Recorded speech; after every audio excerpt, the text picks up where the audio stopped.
All right, it's Monday, August 19th. I'm in Toronto. Beast Games is happening right outside my window, basically. Well, let me explain. I was a contestant at Beast Games in Vegas that I've signed an NDA, so I really shouldn't be saying any of this, but I see a lot of discussion online about things like people breaking bones, people waiting in line for over an hour to get into an elevator, and I just want to tell you what my experience is, and I want to tell you what's real and what's not. Okay, so if I was eliminated, why am I in Toronto? That's a good question. And I think the answer is going to tell you a little bit more about how I got the intel that I got yesterday. It gives you context. See, I took kind of a big swing here. I had a bunch of friends in Toronto, and I thought, why don't I come out here and let the Beast team know that I'm available in case the standbys don't make it. So I bought my own ticket, booked my own hotel, and flew out here just to kind of get a vibe, just to see what the temperature's like. And everyone was super, super nice. I met the production team, told them my story. Some people recognized me, but most of the team was a brand new team. They said they'll get a manager. So imagine my surprise when they brought someone from the actual Beast team, someone who's been there for quite a long time. And I can't tell you who it is yet. Actually, I can't tell you who it is at all, because later on that person revealed to me a lot of information that I don't think they want attributed to them, I'd say. But I can tell you that it's someone who was around for a really long time and watched all the success happen and is seeing all the stuff going on right now online. We spoke openly for like 30 minutes. It was a really candid conversation, but the way it started was really interesting. First, they came out and they said, I'm going to explain to you how we select the return contestants. And I was like, oh, this is awesome. This is my chance to explain all the great content I made in Vegas. You guys will see it, hopefully, if they don't cut me. Hopefully they don't cut me for making this video. I don't know, we'll figure that out. The person said, this is how we do it, right? And I was like, let's go, let me tell the story. But it was way less cool than I thought it was. It was really actually boring. They explained to me what they do is they put the names that they need from the eliminated contestants into a software that generates randomly who the contestants that will return will be. Then they make sure all those people are like not eliminated for other reasons, I guess. They just randomly picked 100 people. Then from there, they randomly picked 50 of those people to be standby, the other 50 to be backup. Standby were people that were called to fly in. They actually have, one of our friends was standby and she flew in. And backup is to back up the standby people. So she was actually a backup, one of my friends, and they called her in like last minute to fly out to Canada. And now she's standby, and I think she started filming with them today. So it's really like, it's very, very random. It seems to be completely contrary. Who's this guy honking? Seems to be completely contrary to what that ex-employee DogPack said. Obviously, there's some videos like the YouTube celebrity video where it wasn't randomly selected. They brought back iShowSpeed because he was late. But that was a content thing. That wasn't like an unfairness thing. Something that really kind of bothered me, I'll be honest, was that it didn't matter at what part of the Vegas section you were eliminated. So if you were eliminated right off rip, they still put your name in the random generator, which I kind of didn't like, but I get it, you know. And the second reason I wasn't brought on was because they had this 300 question psych evaluation that return contestants had to take. And this is like an Amazon thing. The person told me. It's an Amazon thing. It's pretty standard for a lot of these game shows, but Amazon just said you have to do it. There was no room to budge. I was like, hey, I'm a lawyer. I could do this 300 questions in like 20 minutes. Just give them to me. Let's go. The person said, we can't do it because we contracted with a company that had doctors that were vetting the questions and the answers, and there was a time limit. There was a window. I was also told by the person that a lot of contestants were turned away after they were called in because they didn't complete the evaluation. They didn't do it on time. And what we're hearing from people who are on YouTube, maybe baking up different stories, they're being told that they were turned away for no reason, but that's not the case. They were turned away because they didn't meet the deadline. It's kind of like, come on, like just because it's Mr. Beast, you're gonna like not treat it with respect. Every production, every corporation has deadlines, and if you don't meet them, that's it. That's life, you know? And I asked about a rumor that's going around that this is a legit rumor that I heard from other contestants, some who were eliminated, some who were still on. Were they inviting back people who complained about Vegas? I asked that directly. I was like, look, this is a rumor. Any merit to that? And the person's like, no, I told you, we just put names randomly in the thing. The only thing I think that they did tweak was if one of the names of the eliminated people was someone who was removed for a misconduct issue, because there were some issues that I had heard about. But besides that, they said it's completely random. And actually, I know that rumor is not true about bringing back the people who complained, because one of my friends who's a contestant was brought back and she didn't complain. Like, she didn't have any complaints. She was actually very happy with everything, and that was that. So they brought her back anyways. Okay, so the differences between processing contestants in Vegas and in Toronto are like very obvious. Having done events myself, not that large, I could tell that they were kind of disorganized. Whoever was running it was disorganized. This time, you've got like 1,000 people plus the standby people, a lot of stuff being coordinated, and it was super smooth. Everybody was happy, food was great. Contestants were like very comfortable, processed very quickly, and this Beast team member took me on a tour. They were like, hey, look, let me show you what we've done this time. And they called it the car wash. So if this is how you know I'm not making this up, this was their internal term. They called it the car wash. They would bring people through, and they said it's like a car wash. Like, you go through one stage, then the next, then the next, then the next. Everyone was super happy, processed quickly, and went about their day. It was really smooth. The Vegas thing was a little bit more like patchwork. It was like, oh, go over there. Oh, wait, why are you over here? Oh, so-and-so told me to come over here. Oh, yeah, okay, go get the paperwork from there and bring it over. It was like a little bit disorienting, but ultimately it wasn't that bad. Okay, now let me actually talk about the time that I had in Vegas. And I'm not gonna talk about the challenges or any of the things that happened, because I want you to enjoy that content the way it's designed to be enjoyed.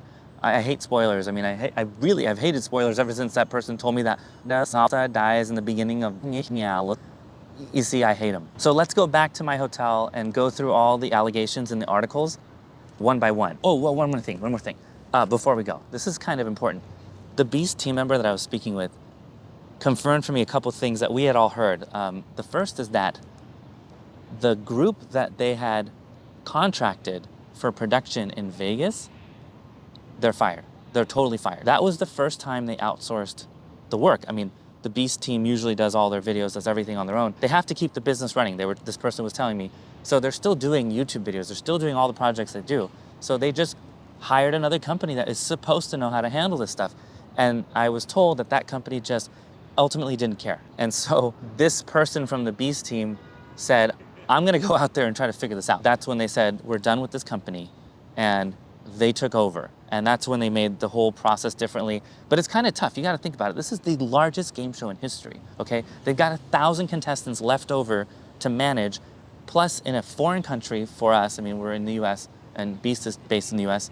They have to figure out a lot of stuff that this other company totally dropped the ball on, and they had to do it in like 3 weeks. So I commend them for figuring it out. So far, so smooth, so good, but they did a really good job. And yeah, that was the first time they ever outsourced anything like that, and I'm pretty sure it'll be the last time. All right, I figured before I go back to the room and talk about some of these, I'd film a couple of them right now because the weather's really nice, and found a really cool shot behind me. Mr. Beast shoots Beast Games in Las Vegas. This Vital Vegas article, I'm gonna go through it. I'm not gonna talk about the games, like I said. I'm not gonna talk about the challenges. I'm only gonna talk about these allegations that things went really, really wrong. So I'm going down here. Blah, blah, blah, NDAs. Yeah, I know. All right, here's proof that I'm actually in it. On this article, you can see me in the corner over there. Okay, here we go. So they said that in this Desert Springs hospital has seen countless patients today coming from Beast Games due to lack of food and water. Okay, there was a little bit of lack of food, and that was the production team not giving us meals on time, and then all of a sudden giving us like meals within only a few hours, and that was an issue. But the Beast team themselves immediately figured that out and started bringing in as much like Feastables and snacks as they could. The first day they didn't know, so they didn't bring snacks. They just gave us Feastables. But by the next day, I think the second day, we had like, you know, granola bars and chips and bananas and things like that that were kind of passed around. They weren't perfect, but you know, it was definitely there. There was tons of water. I mean, so much liquid death water and regular like, you know, not tap water, bottled water. I don't drink water, so I don't really care. But there was a lot of water, like way too much actually. 2 medical events unrelated to the games or production, and one was involved with dehydration. Okay, I didn't know about the dehydration one. I saw one of the medical events myself.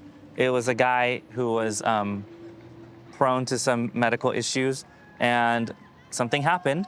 He was fine, he was taken away. There were physicians on set, and there were actually physicians as contestants, and everyone treated him right away, like right in front of me. and they cleared a path and he was taken. I'm aware of 3 or 4 hospital evacs today. 3 or 4, like that's not hard to count the difference, but whatever. Overnight shift said it was insane. Not sure if or how many hospital evacs there were. This is a hospital employee. I can't attest to what happened at the hospital, but I think that going from countless people coming in to 3 or maybe 4, I don't know, that sounds a little dubious to me. The bare bones medic staff on site is not adequate and we're overwhelmed last night. I don't know if they were overwhelmed with 2 or 3 or 3 or 4, whatever it is. So that doesn't make quite much sense to me, but hey, I don't know, you know. Contestants were instructed to provide producers with 5 days worth of medication, and as of today, this is what one contestant reports, contestants have not received a single dose. That's not true.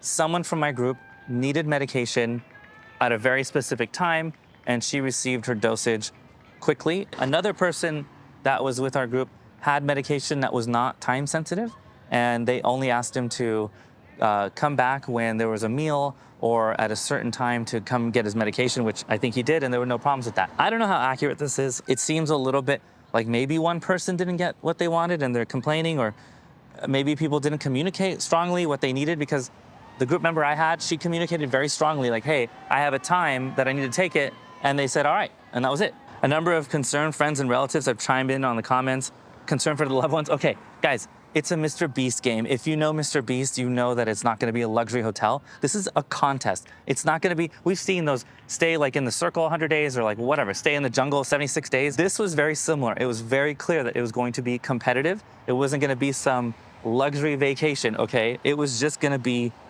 a competition. It wasn't, I mean, it wasn't supposed to be some sort of like luxury getaway. I don't know who was thinking that. One contestant noted production staff hired locally were treated poorly.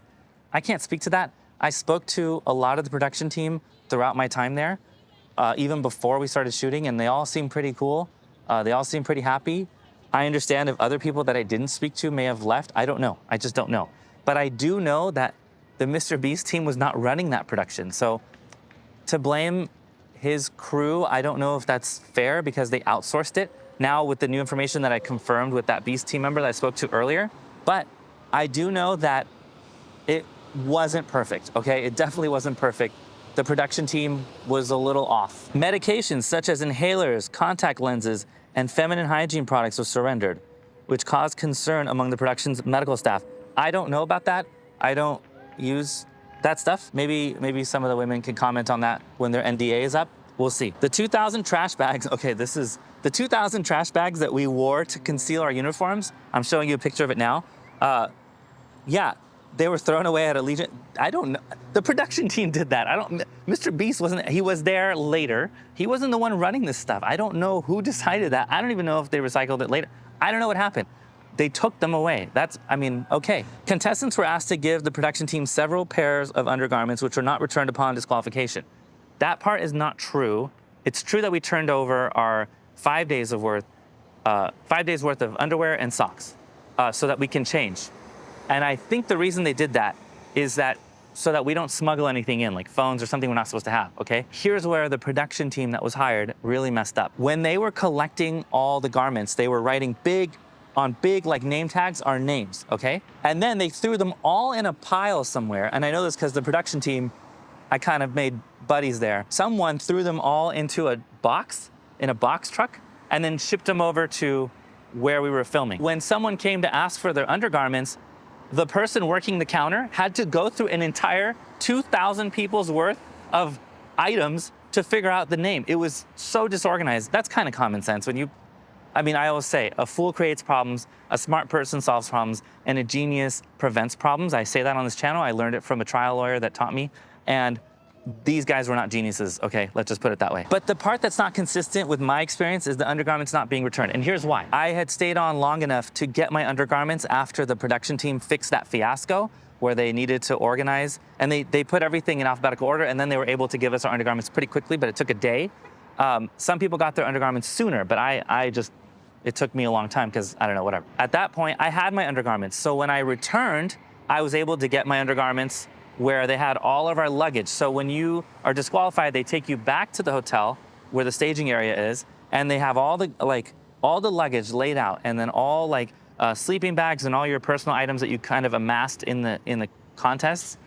They were all in a section. So you could find your stuff. It was hard to find our stuff, but we found our stuff. What I think this is talking about is probably the people who were eliminated right off rip early on, because at that point, I know that the undergarments were not yet organized. So I'm pretty sure that the people who are complaining here didn't have their undergarments yet because it wasn't organized yet. Okay, here's another one. Contestants were not allowed to leave their hotel rooms. Several were caught in the pool at Rio and were eliminated from the competition. We were given very strict rules. You can't leave, and that's a liability issue. You guys, come on. Nobody understands this, I guess, but it's just easy to attack someone who's doing something you don't understand. But liability issues would arise from a contestant leaving the hotel or participating in an activity in the hotel that then causes them injury while they're under the umbrella of the Beast production or whatever Amazon's, whatever this is, right? We're given rules. We weren't able to leave the hotel. Some people, I don't know why they're saying they can't leave the rooms. We were allowed to leave our rooms. We were just not allowed to leave the hotel walls. We could do anything we want. We couldn't drink though. And I wasn't told we couldn't go in the pool, but I didn't know that. In all honesty, I think that communication was a little bit lacking from the production team that was later fired to the contestants as to where we can go and what we can do. The only thing that was very clear were a few things. The wristband that you were given, you could not remove it, and you could not show the Beast logo on it. You could not leave the premises, and we couldn't drink, and that was pretty much all I know. Food consisted of what was described as hideous porridge. Okay, this is like kind of mixing the timeline here. This writer is not, the punctuation leads you to believe that that's related to people being in the pool. But okay, food in the hotel, what I was given, they gave us $25 credit. We could eat at any place in the hotel, $25 credit. It was more than enough. It really was more than enough, okay? There was an issue with the food in the time that we were filming because the food was not great. It's actually pretty good if you're trying to compete. It was oatmeal, vegetables, and a boiled egg. And then at night, it was a sizable piece of chicken that was steamed. It was pretty solid. It wasn't horrible. Rice or quinoa, depending on what you got, and then also vegetables. So it wasn't too bad. It wasn't too bad. But I mean, it's like army food. We're not like, again, not a luxury vacation. Whoa, it just got dark. Another contestant says no medications, no undergarments, despite supplying 5 days of. Okay, this is the kind of same thing. Only electrolytes were Gatorade handed out on the second day. I didn't even see the Gatorade. It says it was a small batch that ran out quickly. Okay, ran out of meals for people. That I don't know. I would get my meals pretty late, like after a lot of people. I mean, you're talking 2,000 people, okay? It's like 1,000 plus people would go ahead of me, and I still got a meal. There were also meal accommodations for people with dietary restrictions. So people that were like, come on, bro. So people that needed kosher or halal, like they were able to get different meals, and those meals were they looked really good. Water would run out. That's not true. There was too much water. There was so much water that I started like giving away, like I didn't want the water. There was so much water. There was liquid death, but it wasn't sparkling or flavored. It was just mountain spring water in cans, the tall cans, you know, liquid death. And then there were just little water bottles, but liquid death became like the can you'd see everywhere. People had like multiple cans per person, and they were giving them out to other contestants after, like, you know, hours after we were passed out the water. If you needed water, you could go to like the med bay. I think you can get some. It wasn't, there was a lot of water, okay? Was completely not a safe space. What are you talking about, man? I don't know. I don't know what that is. That's just a vague whatever. Many of us knew it would be mentally challenging, but the danger we were put in and lack of care from staff wasn't expected. No communication between staff either, making it worse. I had good communication with staff because I was nice to them, and so they were really helpful to me. But I think that I will say they were not clear on like a bunch of the rules. They didn't tell everyone everything at the same time, usually. The only people who did, honestly, were the Beast team people. So some of the behind-the-scenes people that run the Mr. Beast Challenge and were kind of running the challenges for us, whenever they came out, they would be very clear. They would tell us what's going to happen, what we're waiting on, why we're doing this. I mean, I remember Jimmy himself telling us, hey, guys, just a little bit of patience. We're going to shoot something one more time. So just everyone hold on a little bit. And that was really helpful because we'd been waiting around a lot. So to know that that's why we're waiting was very helpful. Whenever that team was not there, we didn't really know what was going on. And that was tough because you kind of are amped up You're on little sleep because everyone's amped up for days. You got 2,000 people. They're not all gonna sleep at the same time. I don't know what this car is doing. You got 2,000 people, they're not all gonna sleep at the same time. So people are awake when other people are trying to sleep. It was kind of rough, but that was clear that that was the production team that ended up getting fired. I don't think that anyone on Beast's team would do that. Update 7/21/24. They did run out of food Friday. I didn't experience that. I don't know anyone who experienced that, and I made a lot of friends there. But again, 2,000 people, I didn't make 2,000 friends. Probably made like 1999. Undergarments are 100% lost because they weren't adequately tracked when surrendered. That's what I said, but I don't know if they're 100% lost. I don't know anyone who lost their undergarments. It took a while to like sort through 2,000 people's undergarments that are not alphabetically ordered. I mean, that was kind of sucky. All the bags were stored at the Rio in a meeting room without any organization. Yeah, that's true. So think 2 to 3 bags per person times 2,000 and looking for your bag needle and haystack. That's true. It took me a long time to find my bag. I had a friend help me. I had to help then a friend find his bag. It was tough. That part could have been organized better. But again, that's the production team. A fool creates problems, a smart person solves them, and a genius prevents them. This could have been prevented because they had us tag all of our bags with our names. So if they just thought, alphabetical order would dictate how to find your bags, things would have been different. All right, I'm back. I'm in the hotel. My phone died. The mics died. I almost died. Let me finish out what I was saying. Doing this mogul mail style because this is the only mic I have for my beats. Okay, so I want to go through some more of the allegations. There was a talk on that Vital Vegas Twitter account. There was a photo of someone who broke their bone. We didn't hear of any of that, okay? We saw everything, and people were talking a lot, all right? This was like a whole network of contestants that was like constantly jibbing and jabbing about every little rumor.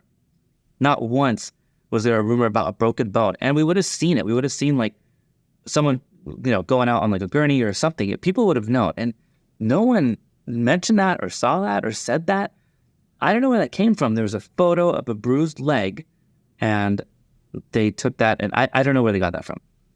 It's not my experience of what I saw. And maybe I'm wrong. I don't know. We were pretty connected. We saw a lot of things. We talked about a lot of people. I mean, it's human nature. But like we talked to people about all kinds of things going on. And I didn't hear any of that. We did hear of people getting injured because people like kind of, some people fell in like some of the challenges. Some people rolled their ankles, all that stuff. But no broken bones. What I do know is that the Beast team was super strict on the like physical contact. Now, I don't know how much they enforced it, but they were super serious. I should say super serious about if you intentionally do something like get into physical contact with someone to gain an advantage, you're out. There's no like question. It's just you're out. Now, some people did get physical, but it wasn't intentional. They would like bump into each other. Or I don't want to get into too many details because I don't want to give away like what happened. But you guys will see what happened. Things happened, but it was never intentional. And I think if anyone was intentional, they got warnings or they got kicked out. So there were no broken bones. Not that I saw. And enough that I heard. A separate commenter says, treated everyone like animals and a lot of people were mentally and physically abused. I don't feel like we were treated like animals. Even though the production team that was hired, that was outsourced, really fell short of the mark. I mean, they really did. Never did they treat us like animals unless you maybe were acting like an animal. Some people in there were absolute animals. It was like Lord of the Flies, okay? I want to talk about it more after I can, but the production team, at least, I mean, they treated us with respect. At least the ones that we encountered, and we encountered a lot, they were all very like, they would try to explain what was happening, but like I said before, they weren't really good at communicating what they were doing because I don't think they knew what they were doing. They were just kind of all in the dark. But they treated everyone like animals. No, they didn't. I'm telling you they didn't. Yeah, this comment, it's not true. Treated everyone like animals, and a lot of people were mentally and physically abused. Physically abused? You were physically abused by the production team? Who said this?